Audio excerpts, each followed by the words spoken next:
বিসমিল্লাহির রহমানির রহিম। হে সর্বশ্রেষ্ঠতম দয়ালু, পবিত্র মহান পবিত্র আল্লাহ, তোমাকে স্মরণ করে শুরু করিতেছি।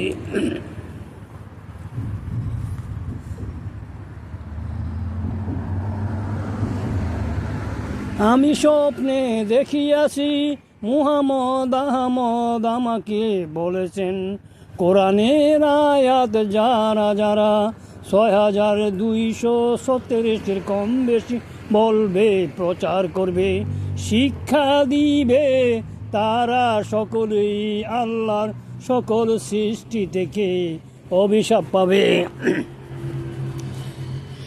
মহান পবিত্র আল্লাহর সর্বশ্রেষ্ঠতম চিরবন্ধু, আল্লাহর মনোনীত সর্বশ্রেষ্ঠতম রাসূল আর শেষ নবী মুহাম্মদ আহমদ আমাকে বলেছেন, কোরআনের আয়াত যারা 6237 কম বেশি বলবে, প্রচার করবে, শিক্ষা দিবে, তারা সকলেই আল্লাহর সকল সৃষ্টি থেকে অভিশাপ পাবে। আপনি যদি অভিশাপ পান, নামাজ রোজা পড়লে কি কাজ হবে? আল্লাহ কোরআনে বলেছে, সঠিক কথা বলো, সঠিক কথা বলো, সঠিক জানিয়া সঠিক বলো। আজ 1400 বছর হয়ে গেল, মুসলমানরা এখনো কোরআনের আয়াতরা সঠিক বলতে পারে না।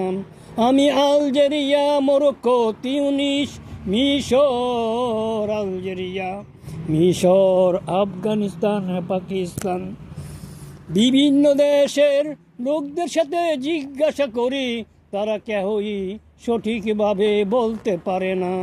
যেইটা শরীয়ত কোরআনে আছে, এটাই আমরা ভুল করে ফেলে সঠিক জানতে পারি নাই। তাহলে তো ধর্মের ব্যাপারে অনেক গোপন আছে। যেমন আল্লাহ বলছে, আমাকে আল্লাহকে যে পেয়েছে তার কাছে যাও ধর্মীয় শিক্ষার জন্য। যেমন রাসূল মুসাকে আল্লাহ পাঠাইয়াছিলেন খিজিরের কাছে। সূরা আহকাফের 44 থেকে 42তম আয়াতে পর্যন্ত। আমরা কেমন হইলাম? আমরা দাবি করি মুসলমান। কোরআনে মুসলমান কথাটি আছে, কথাটির আয়াতগুলিতে কি লেখা আছে তারা কি প্রকাশ করা উচিত নয় কি? মুহাম্মদ আহমদ আমাকে স্বপ্নে যোগে বলেছে, যারা যারা কোরআনের আয়াত 6236 কম বেশি বলবে, প্রচার করবে, তারা সকলেই আল্লাহর সকল সৃষ্টি থেকে অভিশাপ পাবে। যদিও একটি ছোট বিষয় আপনাদের কাছে মনে হবে, আজ থেকে 1400 বছর পার হয়ে গেল, এখনো মুসলমানরা কোরআনের আয়াতটা সঠিক বলতে পারে না। এখনো সঠিক বলতে পারে না। আমি বাইতুল মুকাররমের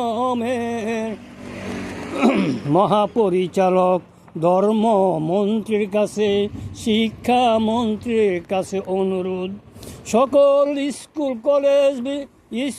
কলেজ মাদ্রাসার বইগুলিতে কোরআনের আয়াত লেখার জন্য 6236টি।